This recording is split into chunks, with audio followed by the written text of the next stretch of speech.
तुम मेहनत बहुत करते हो, तुम्हारे तरीके सही नहीं।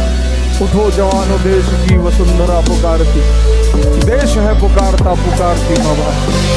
तुम मेहनत बहुत करते हो, तुम्हारे तरीके सही नहीं। तुम मस्त नहीं रहते हो, तुम संघर्ष नहीं करना चाहते हो, तुम डरे हुए हो, तुम परेशान हो अनावश्यक। अब सुबह उठो, 5 किलोमीटर दौड़ो, 100 सपाट मार लो, बैठ के पढ़ो। किस बात से डरे हो मेरे भाई?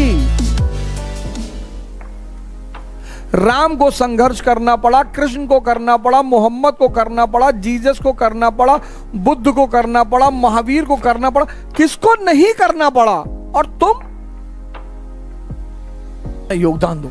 दोस्ती टेम्परेचर के नियम पर होनी चाहिए, तापमान। क्या नियम है टेम्परेचर का? तुम साइंस वाइंस पढ़े, कभी जीवन में अप्लाई नहीं किए। ठंडक में स्वेटर पहनते हो ना, क्योंकि तुम्हारा बॉडी का तापमान 25 डिग्री सेल्सियस, बाहर का 0, तो बाहर निकलोगे वो तुम्हारे सारे तापमान को खींच लेगा, मर जाओगे। ऐसे दोस्त भी होते हैं। अगर तुमने कम तापमान के लोगों को अपना दोस्त बनाया तो तुम जिंदगी भर भीख मांगोगे। अगर तुमने कम तापमान के लोगों को दोस्त बनाया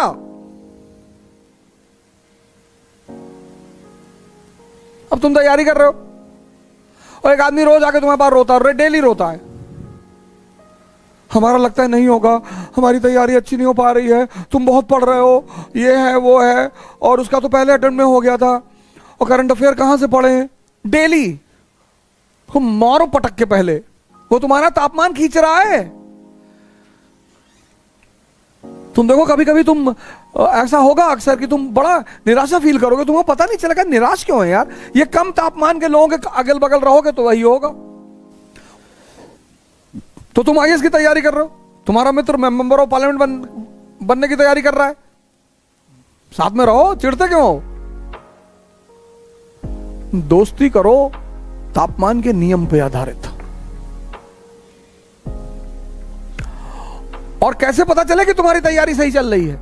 जब तक तुम्हें लोग घमंडी और पागल कहना ना शुरू कर दें तब तक समझ लेना तुम्हारी तैयारी सही नहीं चल रही है। अरे भैया 8 घंटे डेली पढ़ोगे या 10 घंटे पढ़ोगे, इससे ज्यादा ना पर सिटिंग दे पाओगे। इससे ज्यादा सिटिंग करोगे तो मंगल पे मिलोगे। Minimum 8 maximum 10 sitting. अब इसको हजम भी तो करना है चाचा, तो कितना घंटा? 5 घंटा, 5 hours maximum, 5 hours minimum, 5 hours maximum. तो अगर आप 8 घंटे की सिटिंग दे रहे हो तो आपकी पढ़ाई पर डे कितनी हुई? 13 आवर्स। और अगर आप 10 घंटे की सिटिंग दे रहे हो तो आपकी पर घंटे की पढ़ाई कितनी हुई? 15 आवर्स। जो टॉपर कहते हैं ना मैं 15 घंटे पढ़ता हूं, ये चीज को वो डिस्क्लोज नहीं करते। इस चीज को अध्ययन, मनन, मनन मतलब डाइजेशन, हजम करना। जैसे ये पेट हजम करता है ना, ऐसे ये भी हजम करता है। अब मिर्जा और मन अजीब है, और वो कुछ चीजें अपने मन से हजम कर लेगा बिना बताए। तुम्हारे मिर्जापुर की पूरी सीरीज की कहानी याद हो जाएगी तुम्हें, लेकिन मुगल साम्राज्य याद करना मुश्किल है, तो उसके लिए मेहनत करनी पड़ेगी, साधना करनी पड़ेगी। मन हजम तो कुछ भी कर ले। इसलिए जिसका मन नैसर्गिक रूप से किताबों को हजम करता है वो चमकते रहते हैं, कुछ लोगों का नहीं करता। उनके लिए ध्यान है, साधना है। लिखो बैठ के डेली 10 पन्ना, थोड़ा गलो यार, थोड़ा जलो, थोड़ा मरो। मरो है जोगी मरो, गोरखनाथ का बड़ा फेमस स्टेटमेंट है। 21 साल की उम्र में अगर तुम डिप्रेशन में हो ना, तो हमको मिल जाओ तो बहुत मारे। जोधपुर से एक भाटी भाई का फोन आया था, हमने कहा सामने होते तो बहुत मारते तुमको आज। तुम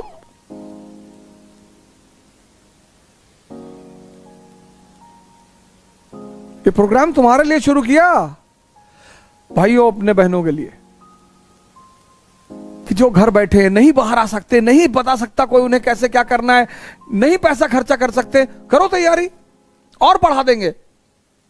कोई महान पैदा नहीं होता, कोई भगवान पैदा नहीं होता, साधना करनी पड़ती है। ये तो तुमको पुरोहितों ने सालों से डरा के रखा है, ऐसे भगवान जो है, इससे थोड़े भगवान, इंसान भगवान बन जाएगा, बनेगा।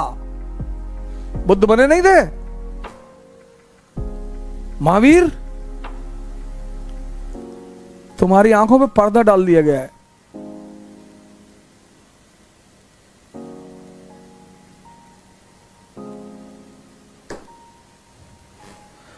भय दिखा के दे दिया गया है। डर बहुत बड़ी चीज है, आईएएस कुछ भी नहीं। मेरे लिए बहुत बड़ी चीज है, मेरे लिए है, आपके लिए नहीं है, मेरे लिए है। मेरा भैया आईएएस को पढ़ाकर ही घर चलता है, तो मेरे लिए बहुत बड़ी चीज है। तुम योद्धा आईएएस बनो, प्रधानमंत्री बनो, भगवान बनो, तुम्हारे पास तो पूरा रास्ता ही खुला हुआ है। योग्यता की पूजा हर जगह होती, तुम योग्यता डेवलप नहीं करते और सबसे चाहते हो कि सम्मान मिले। इस दुनिया में मनुष्य का कोई सम्मान नहीं है। देख तो किसी को हर दिन जाके चंद्रमा पे जल चढ़ाना दिखाई नहीं पड़ता। भैया हमको समझ में नहीं आ रही जिंदगी क्या है। बदतमीज, तू एक बार सिर्फ सूरज और चांद को देख ले, तुझे समझ में आ जाएगी जिंदगी क्या है। यहां जिसके पास ताकत है, जो ऊर्जा देता है, जो जीवन देता है, लोग उसकी पूजा करते हैं। सूर्य, वही सूर्य सऊदी अरब में नुकसान पहुंचाता है तो वो नहीं करते।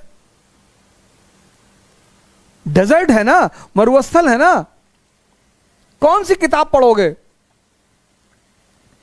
तुलसी को भगवान मान लिया, है ही भगवान। कैंसर जैसे रोग को खत्म कर देती है, इतना छोटा सा पौधा, भगवान। यूटिलिटी। और कैक्टस, घर में हल्का सा निकला, उखाड़ के फेंक दिए। अब तुम्हें डिसाइड करना है, जितने गुण तुम्हारे अंदर होंगे और उस गुण से समाज को फायदा होगा, उतनी तुम्हारी समाज में स्थान होगा। अब तुम डिसाइड करोगे कि तुलसी बनोगे या कैक्टस।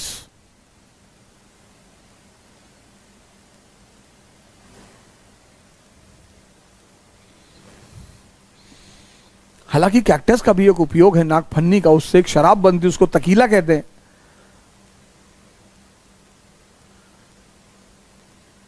सुबह बहुत सारे लोग देखो सो रहे होंगे, अभी आंख खुली होगी। अगर तुम्हारा उद्देश्य तुम्हारे अंदर उत्तेजना नहीं पैदा करता तो तुम खत्म। 4 बजे क्लास लेंगे अगले संडे से, 4 बजे सुबह।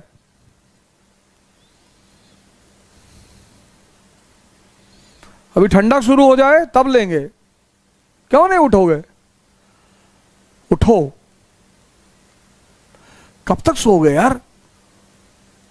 चारों तरफ सब कुछ जल रहा है।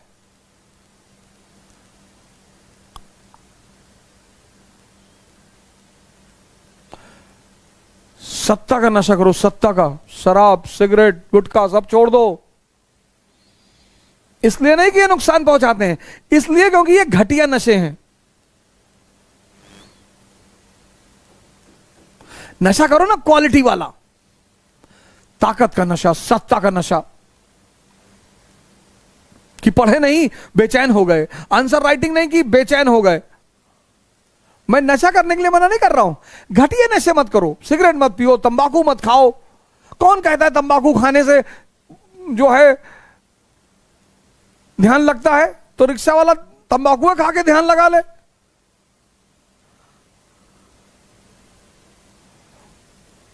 कौन कहता सिगरेट पीने से आदमी कॉन्शियस होता है? कलाम साहब तो नहीं पीते थे।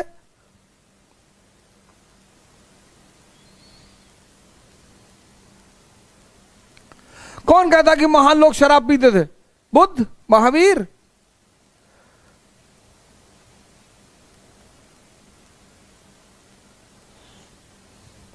जब तुम्हारे मन को तुम्हें बेवकूफ बनाना होता है तो ऐसे ही विचार फेंकता है तुम्हारे मन में कि अरे नेहरू जी सिगरेट पी, देखे हो खड़े होके?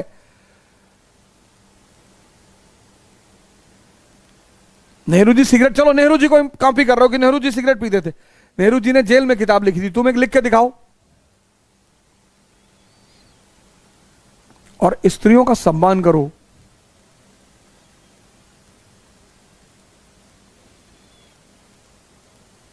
स्त्रियों का खूब सम्मान करो।